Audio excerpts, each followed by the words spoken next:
Hello everyone and good evening and welcome back to another live by PJE Panna Jewellers exclusive. Today's live is a very special one, especially for all the lady customers out there. We have two men who are interested in jewelry and who are going to speak about jewelry today. So which is a very unique way, and we know the new generation is here. As you know, we have two guys who are interested in jewelry and we are going to speak about the history of jewelry and the various other factors on how the jewelry started and what are the factors affecting what we are wearing today and why we wear what we wear. So we are going to be joined soon by architect Srivastava. He's going to speak about his interest in architecture, jewelry, and why he's so fascinated about this world. If you guys have any questions you want to ask him, because he's been researching jewelry for the last 2-3 years, do drop in your comments below and share this video to anyone you think would be interested in this video. We are going to go through a bit of history, and also comment below if you want me to ask any questions to Srivastava, right? And if you guys have any other queries, this is just part one of many more videos we plan to do with him. So we are going to start doing more and more videos on this kind, where we're talking about the history, not just about the jewelry but also what was the origin of the jewelry and various other factors that come with it, right? Yeah, let me just check my volume.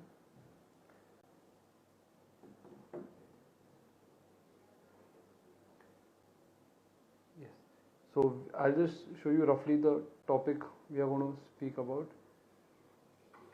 It's about like the Mughal jewelry and how the jewelry and all started initially.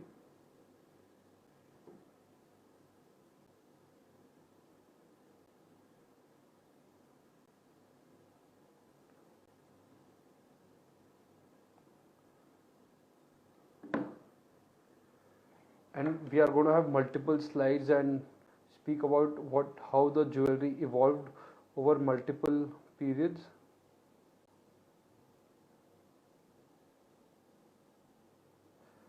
Yeah.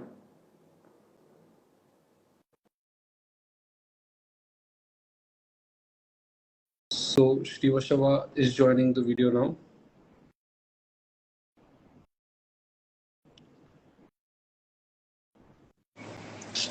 Yes, hi.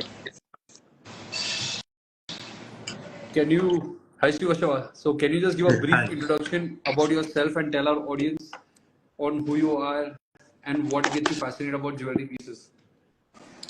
So guys, my name is Srivastava. I'm more of initially a couple of years ago, I was just a basic wanderer looking for jewelry and different pieces and history based on that. But over the years, once I understood what exactly is jewelry about, what it makes fascinating, then I started looking for different pieces, went in detail, in depth on how the history of jewelry works, because some pieces, some exquisite pieces over the years have been come out completely different. Example, the Patiala choker, if people know that, which was designed in 1900s, has completely come out to a completely different piece now in 20th century, 20th century. So that has fascinated me a lot coming to jewelry. And today we're going to talk about Mughal jewelry, because the Mughals were one of the very few emperors in the country who have actually given us the idea of jewelry, use of more stones like more diamonds, rubies, turquoise, jade, or even the use of kundan jewelry, polkis, minakari work. All this was initially started in the 15th or 16th century by the Mughal emperors. So that is where I wanted to start this introduction today.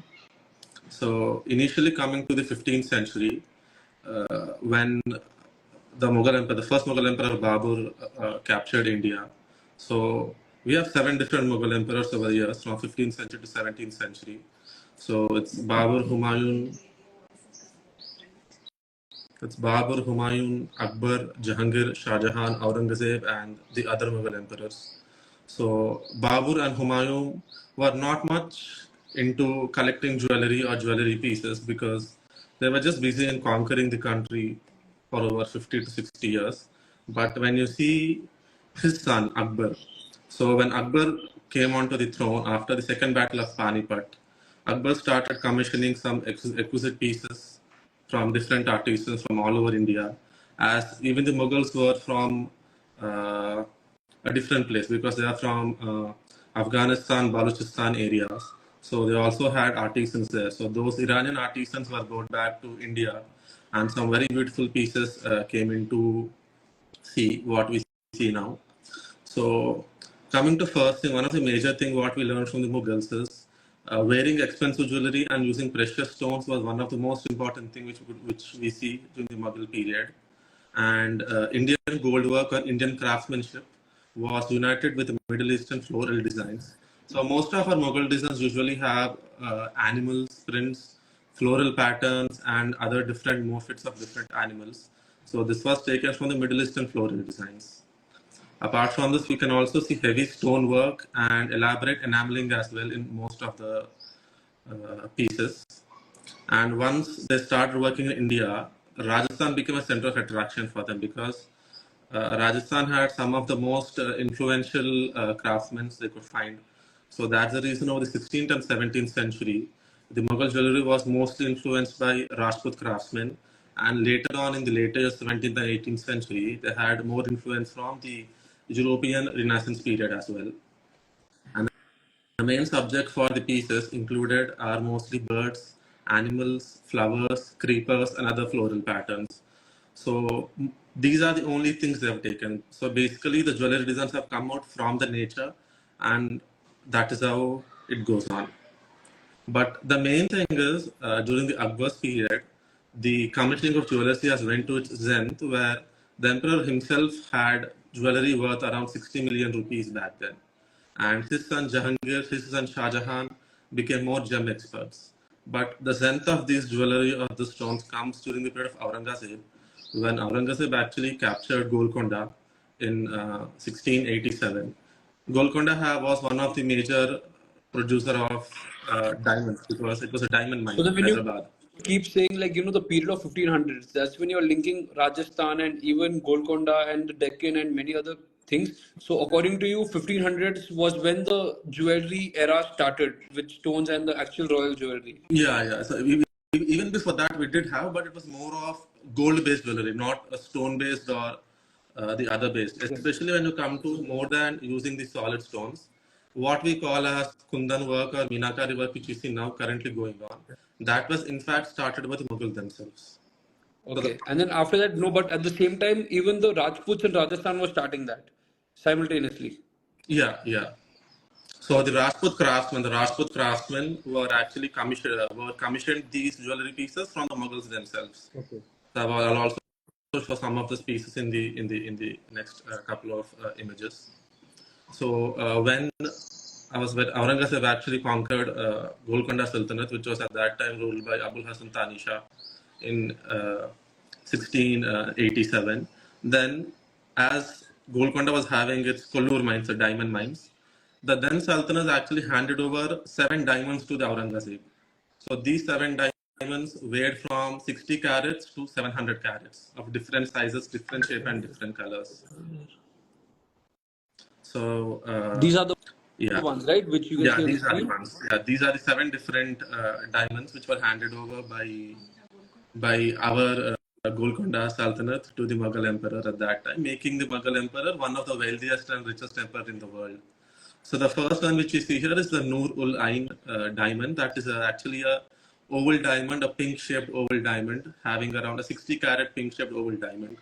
And then we also have the Great Mughal diamond, which is around 787-carat diamond, which is actually part of the Russian imperial jewelry now. And then we have the Kala diamond or Kara diamond, they call that. They call it as a cursed diamond. It's a 195-carat black diamond, basically. And then we have the Daira in Noor, the ocean of light to call it. That's part of the imperial jewelry of Iran. It's part of Iran crown jewels.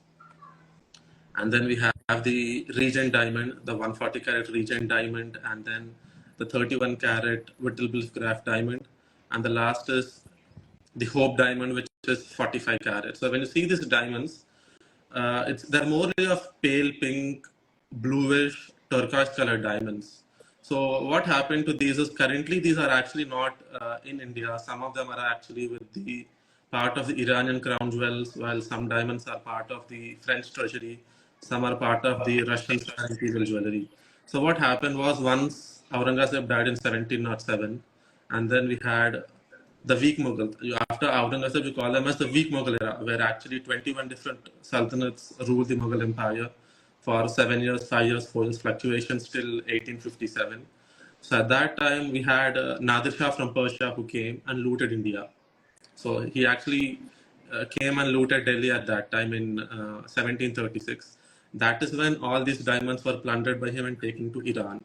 So from Iran, during the Iranian resistance, some could stay in Iran while some have actually gone out of Iran. And I also it is want to said that, ask a question where, like how you have tracked these seven diamonds that came out of the Deccan and then went to the Mughals, then the Mughals were looted. So, like not just that you have told us the fact that these were the seven diamonds and the names, but you're also giving the information of where the diamonds are right now, like the Museum of National yeah. History or either the French Treasury. So, how have you tracked this? Was this information easily available or you had to dig in some books? No, I had to dig in some books, do some online research work, and go through some auctions as well. So you have Christie's, Van Cleef and Arpels, and other international jewelers who actually have these auctions going on once in a while. And there are also certain books where you actually get to find more and more information on these pieces. So that is how I actually came out to understand how these pieces are actually. And then what is the interest that you get, to spend hours in finding the origin of some pieces? Apart from, you have your other, you have a different job, but you also do this out of passion where you're finding the origin of pieces and all. Why do you have such passion for these pieces? No, yeah, this is actually a passion for history more than jewelry. Okay. So history is something which actually tells you a lot of stuff. So my interest in history has actually led me to do more and more research onto these pieces. So that is how Okay. I came out because as I told, each piece actually has centuries and centuries of history. Like example, one diamond was taken by Nadir Shah to Persia. Example, Kohinoor. Kohinoor was taken from Golconda. It went to Gwalior. From Gwalior, it went to the Mughal Emperor. From Mughal Emperor, it went to Nadir Shah who looted it. From there, it came back again to Sikh Empire, which was by Maharaja Ranjit Singh. And then So back. then when they tell us that Kohinoor was taken from the Golconda fort by the British, that is not true. That is not true. Kohinoor was actually taken from, it came out from the Kollur mines in the Krishna River Basin. Okay. It was part of the Golconda Sultanate. From there, it was moved to the Gwalior, Sindhiyas of Gwalior, after the Golconda was seized. From there, it was given to Mughal Emperor, to Okay. Aurangzeb. So Aurangzeb actually defines, so once a poet asked Aurangzeb that how do you describe Kohinoor? So his description was, Kohinoor is valued so much that it can actually feed the entire world for 7 days. So that expensive Kohinoor was. Okay. So again, when it was the Aurangzeb and then in 1736 when Nadir Shah attacked and looted Delhi, it was taken by him all the way to Persia. So from Persia, when during the region of Maharaja Ranjit Singh, the Sikh Empire started expanding. So then it came back to the hands of Maharaja Ranjit Singh. And after his death, it came to his son, who was Maharaja Dilip Singh. But Dilip Singh was just 10 years old. At that time, Anglo-Sikh War was going on, the Third Anglo-Sikh War, where British won the Anglo-Sikh War. So this particular Kohinoor diamond was gifted by the captured prince, who is Maharaja Dilip Singh, to the then Queen Victoria. So this is the whole story of That is Kohinoor. a very big learning for me because I till now thought that the Kohinoor was taken from Golconda by the British. So there is almost seven different hands that changed before it goes Yeah. to the British Empire. So even originally the current piece we see is actually cut diamond, the one which we see in the British crown jewels from Kohinoor. It's actually cut to a very big extent. So because our ancestors, the Mughals or people, they never used diamonds, were never cut or polished during that time. They actually used the stone directly. So the one which was got from the mines So the like was just rough stone was directly put in yeah, the crown or rough stone was directly put. They used to actually use those as tavis. They used to tie it to their arms. They used to call them tavis and they used to tie it to their arms. So the bigger the stone, it's the more prestigious and the more extravagant is it. So that's the reason all these, whatever we have diamonds are currently what is are polished diamonds. Okay. But before, I think most of them were unpolished and they were not cut. The most of them were uncut and just rough stone kind of thing. All right. Nice, nice. That's a very big fact I learned today. And coming to this Mughals, once they started having a look into the jewelry, four main stones were majorly used during the Mughal period. One was diamonds. Diamonds were most important and one of the most prized possession emperors had. And often they were large pieces. They could actually be caught in a hand. They were often very large pieces in asymmetric form, and they were not cut into different pieces. But as the empire started declining back in the mid 17th century, these big diamonds were cut into smaller diamonds and they were used for commissioning other smaller jewels. Same goes on with emeralds and rubies as well. So coming to emeralds, emeralds were not much mined in India for a very long time. So the Mughal emperors used to actually commission emeralds from South America. So traders used to get emeralds from South America and give it to their emperors, and emperors used to get them crafted into what they wanted, the design they wanted. Okay. And rubies were actually got from northeastern Afghanistan. Yeah. So those are the rubies. The rubies were actually popularized during the period of Jahangir and Shah Jahan. First one was because of beauty, and second thing is because these were actually being mined in a place called Badakhshan, which is a northeastern Afghanistan province.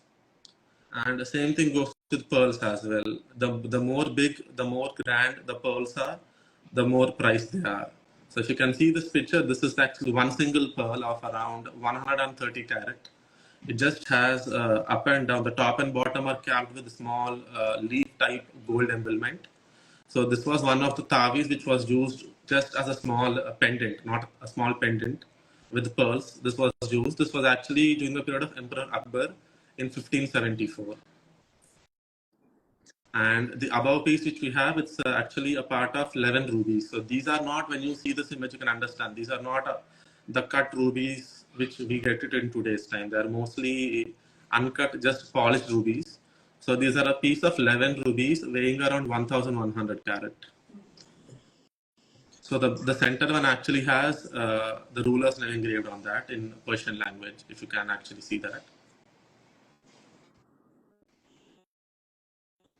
So along with rubies, they had a very good taste for pearls as well. So I think if people have seen Jodha Akbar movie, you see that Hrithik Roshan was wearing these pearl belts in his sherwanis or in his kurtas. So so belts were actually patronized during the time of Shah Jahan. So basically Emperor Shah Jahan used to drape pearl belts around his waist, which became a fashion for later Mughal emperors. And also there is few more emerald stones that you have shared. I'll just show that. Yeah. So each was during one place. So this is called the Taj Mahal emerald. So this was commissioned by Shah Jahan. So these emeralds were usually like, now currently what we use these stones in jewelry. But what they used to do is they never actually made them a part of jewelry. They were just like single pieces kind of thing for them. So the second one we see is called the Shah Jahan emerald with the Persian inscription of the emperor's name on that. So this emerald was gifted to Shah Jahan by the Shah of Iran. The Shah of Iran gifted it to Mughal Emperor Shah Jahan in 1621 with his full name engraved on that in Persian language. And the last one is the Jahangir emerald. This was again gifted by the Shah of Persia to Emperor Jahangir with his Persian inscription on that. So these stones are still there somewhere, or these have gone with history, or these are still available? No, these are there. You have something called they're not in India, but there's something called the Al Thani collection, the Sultan of, the Amir of Qatar. So he actually owns all these because the collection is called Al Thani Jewellery Collection. So his collection is currently having all these were auctioned off at different auction centers. So these are in your museum, or that's a private collection? It's a private collection. It's a private collection of the Amir of Qatar. It's not, but the above two which we saw are part of the British Museum. The rubies, the 11 stand rubies, and that one single pearl, they're part of the current British Museum. And then even right now, if you guys see many of the jewelry pieces, that are still there in similar shapes and in similar types. And just only yesterday, I was putting something on my status with the ruby beads, which was similar to the one which was made like almost 700 years ago by the Mughals. So the design and the fact how it originated is still going on in the trend, and even this the Mughal masterpiece that you were saying, it is very relevant even today. Yeah, yeah. So this was one of the early masters. This was one of the very early necklaces of the Mughal ladies, because the men used to mostly wear these uncut diamonds and stones, and it was mostly of pearls. But we don't know what women used to wear. So coming to women, women used to mostly wear such pieces of etiquette pieces by the ladies of the royal ladies. So this is one of the early masterpieces of Mughals. So this necklace actually is a five diamonds. So you can see I have five diamonds cut in five different sizes and shapes, and all five of them actually have uh, emerald droppings underneath. So the center one actually is a 28 carat emerald, which is a large table cut diamond. So this is one of the largest table cut diamond set prepared during the 17th century. And I think more than this, we have a next piece. That is one. I think that is one of the most fashionable thing. I think which we could even never think of it. So That is very nice. I'll just show that. Yeah. Emperor Shah Jahan has actually commissioned diamond and emerald spectacles for himself. So that's a Like olden days 17th century. sunglasses. Yeah, that's basically sunglasses. That's a But then 17th century. were there sunglasses around the time when this piece was made? No, there were no sunglasses. So this piece was made why? Because when Shah Jahan's wife Mumtaz Mahal, on whom the beloved Taj Mahal has been built, when she died, it was told that Shah Jahan actually wept for 21 or 25 days continuously. So after weeping for such a long time, his eyes started burning a lot. So the green lens spectacles actually are believed to be from two Colombian emeralds weighing 300 carat. If you see those two rubies in those, the lenses, the green lenses, they are actually believed to be cut from 300 carat Colombian emeralds, and they have been encrusted in that. So this is basically made to soothe Shah Jahan's eyes because he was weeping for days following the death of his wife Mumtaz. This is some crazy thing. I think so. This will be one of the most fanciest things made in that Yeah. time and in that world, So with that big emeralds and also diamonds around that bigger and smaller pieces. yeah, so basically it's told that he actually had seven different. I don't know whether it's true or not, but in one of the book I've read that he had seven such spectacles. So Oh, each stone had one. So the one which he has green lens, which is made of emeralds.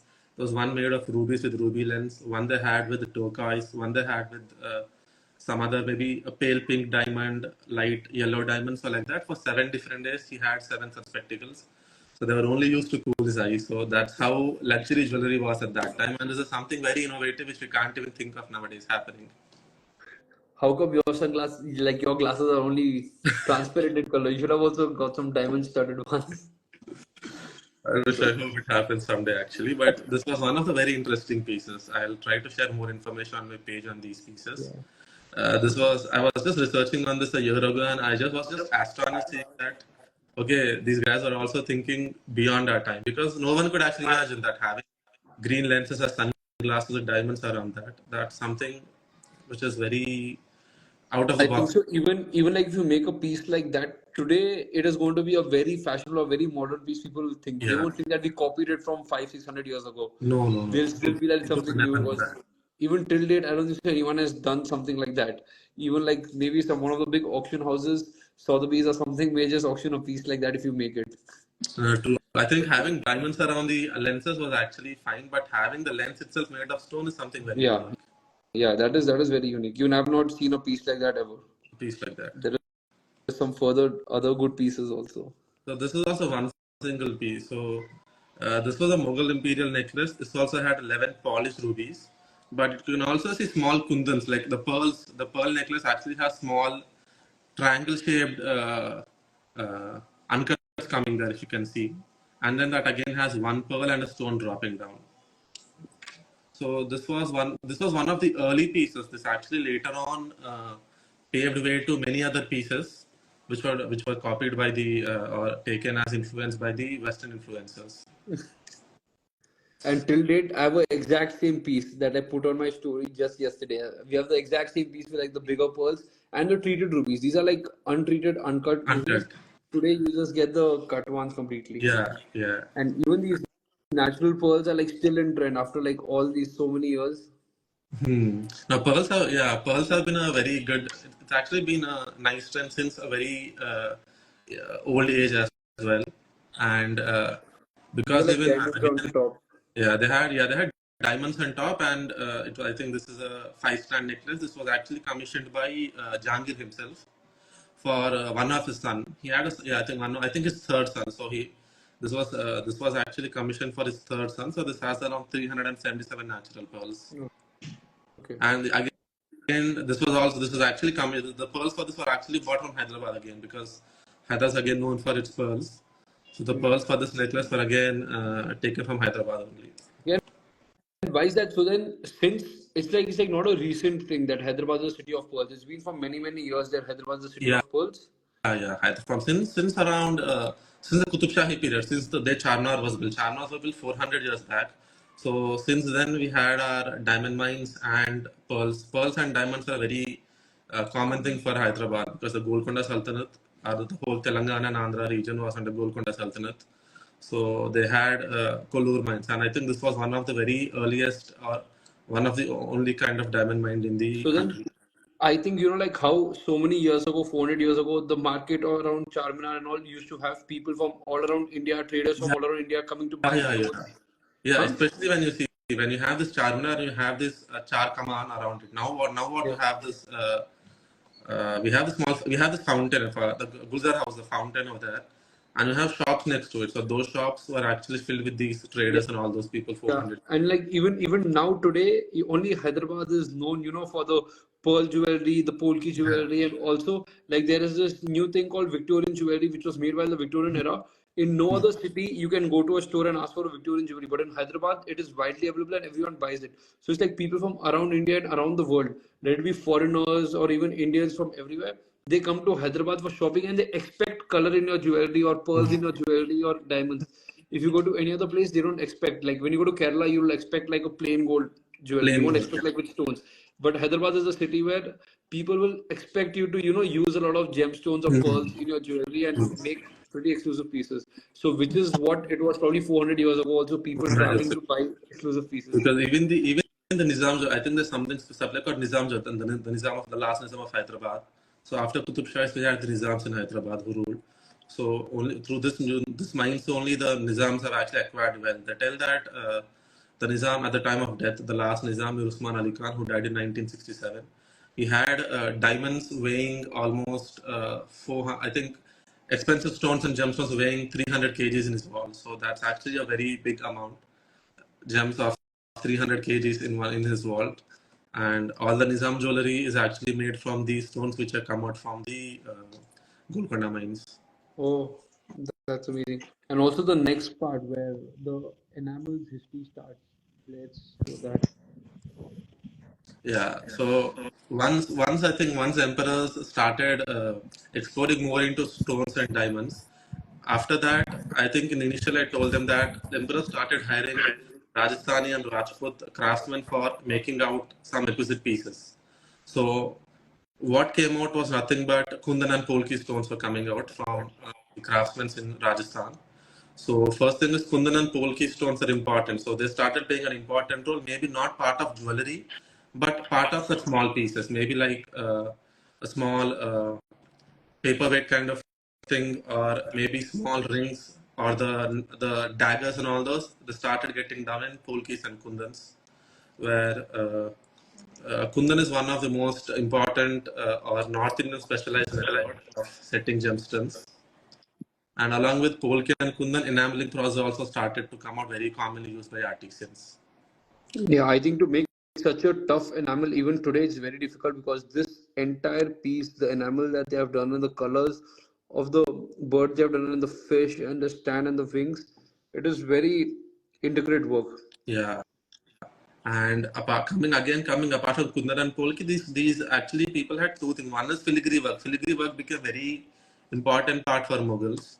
So it was actually started with Mughals. The filigree work, that is threads or beads of gold which we see now. The filigree work was started by the Mughals, and there's something else called Thewa, which is gold patterns first on melted glass. So the normal glass, the stained glass which you see, right? So Hmm. Yeah. patterns of gold were created on this melted glass. So even this was actually started by the Mughals themselves. Okay. So what we see actually now is what it shows is actually a golden enameled filigree work of a bird standing, and it also has a fish in its beak. If you can see, that fish is actually a one single turquoise piece. Oh. So that fish is, I think it's shown dark, but it's actually a blue. It's actually a lightish blue colored turquoise fish. The bird catching in its beak. So it's completely a very unique piece. It was commissioned in 1572 by Akbar.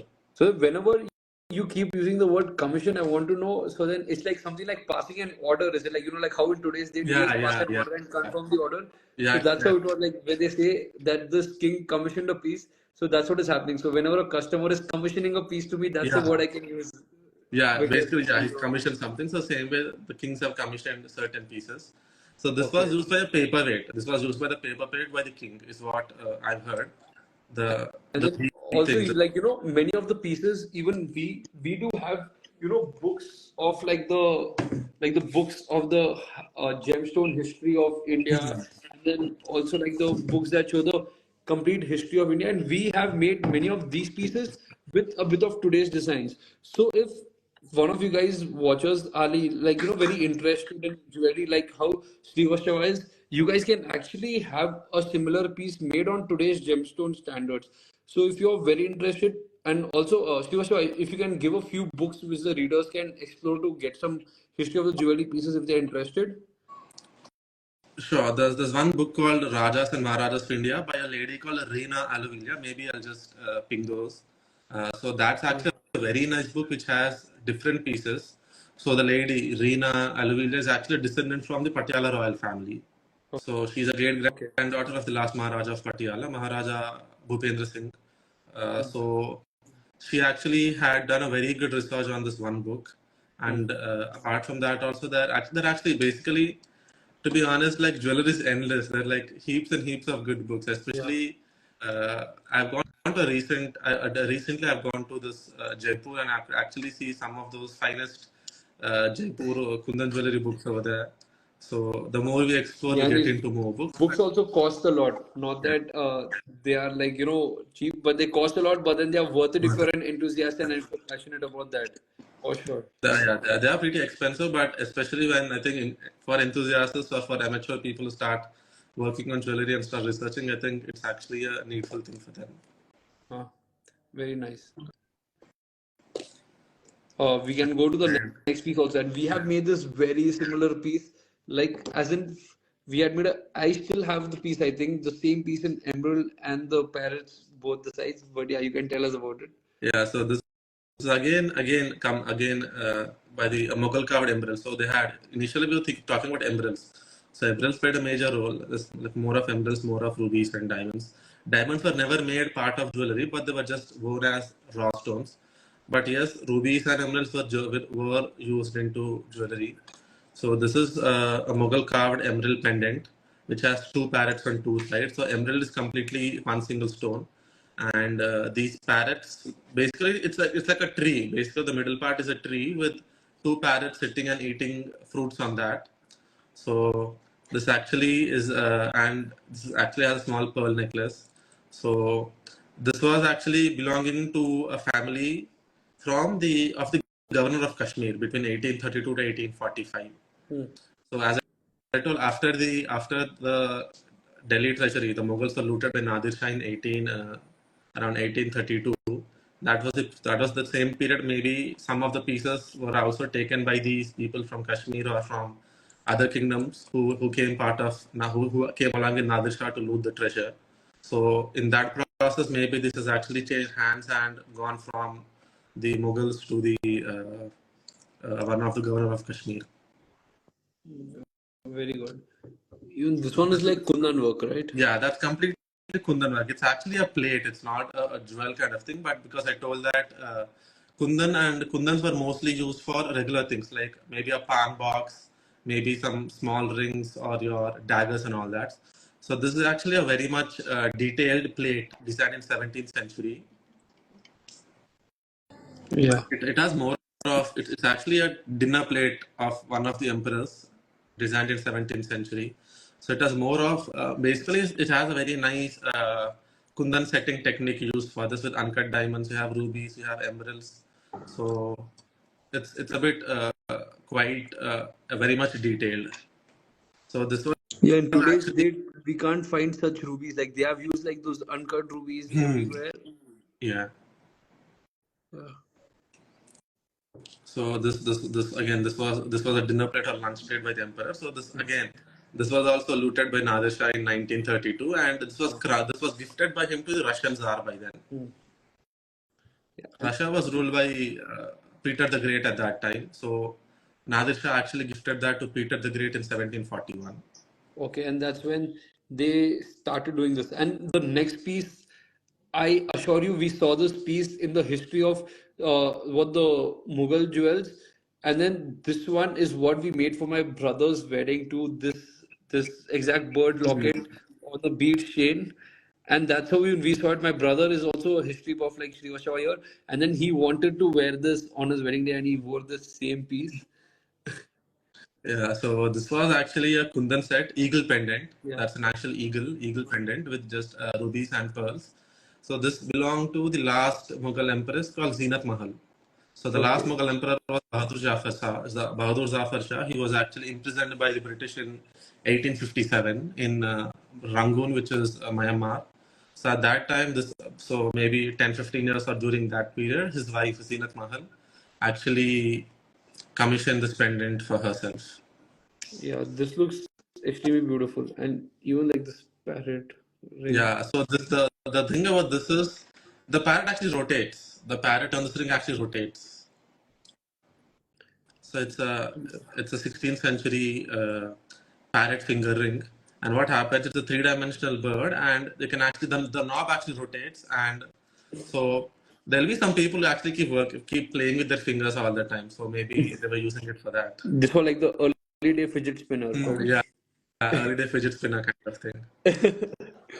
Yeah. So this one is just an amazing piece. This is an eagle too, right? Yeah, this is an eagle as well. So this is an eagle as well, and it's again a bird finger ring used by one of the Mughal women. This was not for the men, but this was used by the Mughal women. These rings were again used by Mughal women, and it has embroidered with again we have emeralds on that. You have rubies. It's made of gold again with turquoise and kundan technique. And then I just have one question, like how there was a time when, there was these Mughal rulers and everyone who wore such rich gems, birds, figures, and everything else. But right now there is like many Muslims who wouldn't wear a figure or like they wouldn't wear gemstones. Is there a reason behind it? No. There's no reason behind it. So Okay. what happened was the seven rulers, the six great rulers of Mughal Empire, Jahangir, Humayun, Akbar, all of them, the Babur, Humayun, Akbar, Jahangir, Shah, they have actually accumulated so much wealth in their two to 300 years of expansion that uh, Nadir Shah, the Persian king, actually came and looted three times, not once Okay. but three times. Okay. So most of the Mughal jewelry, most of the antiques were actually taken by him through Persia. So according to one of the historians, Nadir Shah didn't take taxes from his subjects for 3 years. Okay. So the whole taxes of the Persian kingdom taxes were omitted for 3 years because this wealth was enough for them to do that. And it's told that he has taken this wealth on 750 camels were filled with gold when he was taking the treasure. So that wealthy the Mughal kingdom at that time was. But because later on the kingdom became very weak after the death of Aurangzeb, and after Aurangzeb you had 21 different kings. So as you see, 1500 to 1707, almost 200 years, you just had six kings. But 1707 to 1857, in just 1.5 century, you had 21 kings changing. So because of your instability in the kingdom or due to maybe here and there stuff going on, the Mughal Empire rule started decreasing day by day, and maybe because the Sikhs revolted under Maharaja Ranjit Singh and Dilip Singh, or maybe the Marathas under Shivaji, or maybe the other the people from Orissa, Jharkhand, and the northeastern tribes. They started fighting with each other after Aurangzeb died, and slowly the kingdom started disintegrating completely. And by the time 1857 came, the whole Mughal Empire was just nothing but only the Red Fort. What Red Fort we see now was the Mughal Empire. That's it. Nothing Okay. else. So from the whole India, it just came up to a small part, and slowly, what happened was the emperors had no work. To be honest, the emperors had no work, and they started producing more heirs to the kingdom, and the population increased. And then, because the kingdom was small, there was no revenue, so slowly the jewels are also started getting sold out. So in that way, most of the heritage actually has gone out of India. To be honest, Mm. And most of then it. also, guys, this was just a very small brief of the jewelry. Srivastava has like a lot of history with the current on in the last 100 years of rulers, what they wore and everything also. So we will have him back again on a page talking about something. If you want him to talk about something in particular or some history you guys are interested in, please comment below. And if you guys want, say, the Rajasthani rulers' history or the Mughal rulers' history or even the Russian Tsar's history or even the British Empire of what the kings and queens wore for so many years, do comment and let us know. So when we have Srivastava next on, we can talk about that. Yeah, And you do follow all the history, right? No matter the country and yeah. everything. Country doesn't matter. History is what is important for us. It can So like it can be the Russian Tsars or it can be yeah, the yeah.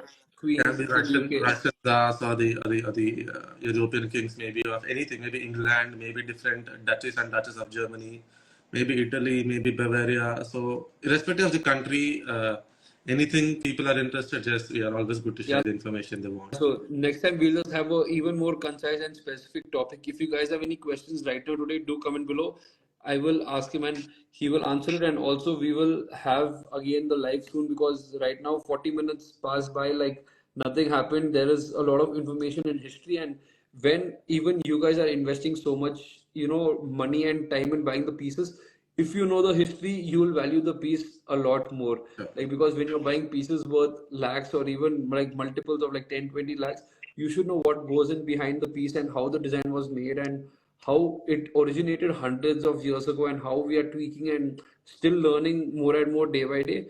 And even though there is so much advancements in on like the world where we went from horses to cars and even flights and everything else, but the jewelry more or less has remained constant in the last 5, 6, 700 years. So which like how long lasting some of the designs are and some of the thoughts are, which is something to think and ponder about. And also you should know like in the middle, in the last 60, 70 years were the longest time in the Indian history when pure gold was worn, like as in as jewelry. But we as Indians never wore pure gold. We always wore a lot of gemstones, beads, and we actually celebrated color and the work of art. And jewelry is a work of art, and we are soon again becoming that way. And this is one of the best timings of doing this live where Anant Ambani is having his big wedding function starting from tomorrow, March 1st, but his wedding in July. Towards like the richest man of India is getting married, and you'll see how what kind of jewelry his family wears, Neeta Ambani wears, Radhika Merchant wears. It's going to be a treat because they are having many stunning pieces being worn. Last when Akash Ambani had his wedding and they were wearing beautiful like big pieces. It like wasn't very big jewelry, but they were wearing these big designer pieces, which is what gets the trend back in. And based on how many of these guys have the pieces going on, like how celebrities or the richest people, that's what gets the trend back in the public eye, according to me. So, you have any closing thoughts or closing comments, Srivastava? no, I think this is actually maybe 1% of what information I've got regarding this jewelry pieces. But Yeah. the more I keep digging in, I'm getting more and more information. So far, coming to the post pre-independent era, I've collected around 172 pieces of jewelry. So maybe in the later on, when people do want me, I'll really share all that information. So because this was Mughal era, we don't have certain exact accurate information on this. It's a bit difficult to get to know these dates and this, but because the pre and post independent period, you had really some very nice jewelry collections from the Nawabs of Hyderabad, Nawabs of Bhopal, Rampur, Sidhas of Gwalior, or any other person in the country, Holkars of Indore maybe, or from Kashmir. So you have different states and different rulers during the British period when the British occupied India. So with regarding those, I think I've got some information of around 176 pieces with me. I'll try to share those in the Yeah, coming days. we will actually try to do many more series or maybe different pieces, and we'll get you back on. Anyway, thanks a lot for joining this live and giving us your time. And if you guys all already did your Srivastava is a architect by profession and he practices, and this is his passion. And about his passion, he knows a lot, and we are obviously grateful that he came and spoke with us and gave away so much of knowledge. And I'm requesting him to make many more videos with us, and he will surely be back on. If you guys want more videos with Srivastava, please do comment below. We'll be posting this on our Instagram as a permanent video and on our YouTube too. So do share this video to anyone you think who will enjoy our conversation, and we'll have many more conversation like this. Thanks a lot for joining us, Srivastava. Thanks a lot Thanks. everyone for joining us. Have a good day. Thank you.